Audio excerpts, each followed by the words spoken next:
Good morning student, welcome to online classes. आज हम लोग क्लास शुरू करने से पहले हिंदी के सिलेबस के बारे में जानकारी देते हैं।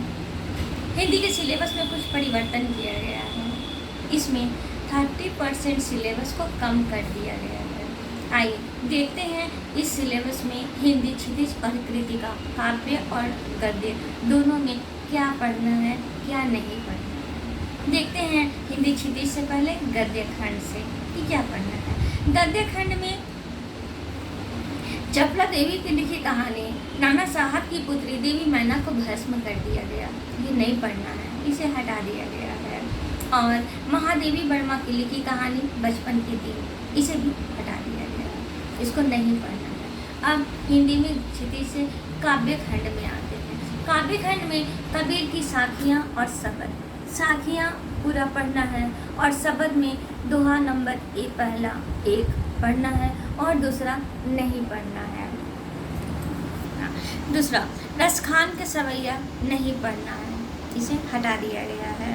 नेक्स्ट है केदारनाथ अग्रवाल की लिखी कविता चंद्रग्रहण से लौटती बेर, इसको भी नहीं पढ़ना है, इसे भी हट गया है।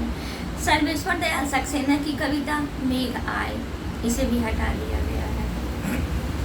चंद्रकांत देवताले की लिखी कविता यमराज की दिशा, इसको भी नहीं पढ़ना, ये भी हटा दिया गया है। और कृतिका में जो तीनों पाठ था, जो ऐसा है वैसा ही है, वो तीनों चैप्टर्स तीनों पाठ को पढ़ना है, इसमें कोई परिवर्तन नहीं किया गया है। आइए अब पाठ शुरू करते हैं।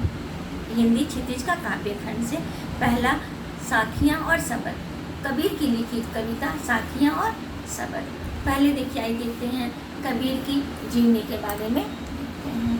कबीर का जन्म काशी में 1398 ईस्वी में हुआ था और 1518 ईस्वी में मगहर में इनका देहांत हो गया। इनकी प्रारंभिक शिक्षा घर पर ही हुई और इन्होंने विधिवत कोई शिक्षा प्राप्त नहीं की। ज्ञानी लोग और संतों के साथ रहकर इन्होंने ज्ञान प्राप्त किया। इनका ज्ञान सत्संग, पर्यटन, अन्य दूसरे एक जगह से दूसरे जगह घूम कर ये ज्ञान प्राप्त किए और एक घूमने के दौरान या अपने आसपास के वातावरण अनुभव को जो इन्होंने महसूस किया, जो आसपास अपने आसपास जो इन लोगों ने देखा, उसी के आधार पर ये कविता की रचनाएं करते आ रहे हैं। इनका मानना था कि लोग कर्म से बड़े या छोटे नहीं होते हैं, काम से बड़ा और छोटा बनता है। इनके नज़र में ऊंच नीच का भेदभाव कोई नहीं है, ये सारे धर्मों को मानने वाले हैं।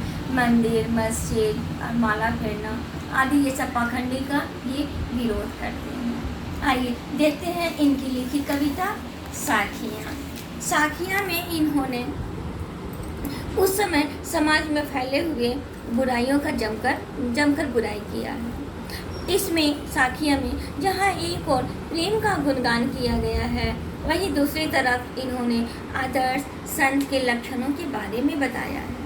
उनके अनुसार एक आदर्श संत वही है जो धर्म, जाति, ऊंच नीच, छुआछूत आदि पर विश्वास नहीं करता है। उन्होंने ज्ञान को सर्वश्रेष्ठ माना है और उनके अनुसार ज्ञान से बढ़कर और कुछ भी नहीं है। अपनी साखी में उस समय समाज में फैले अंधविश्वास और अन्य त्रुटियों का खुलकर विरोध किया है। अब देखते हैं इनका कविता। मान सरोवर सुभर जल, हंसा केली कराही, मुक्ता फल मुक्ता चुगे, अब उड़ी अनंत न जाही। कबीर दास ने अपने इस दोहे में यह बताया है कि मुक्ति का मार्ग हमें केवल प्रभु भक्ति में ही मिल सकता है और उसी में हमें परम आनंद की प्राप्ति होगी। इसी कारण से उन्होंने उस दोहे में हंसों का उदाहरण प्रस्तुत किया, जो मानसरोवर में जल में खेल करते हुए मोती चुग रहे हैं। हंसा केली कराही, हंसा हंस यानी यहाँ हंस को आत्मा से तुलना किया गया है।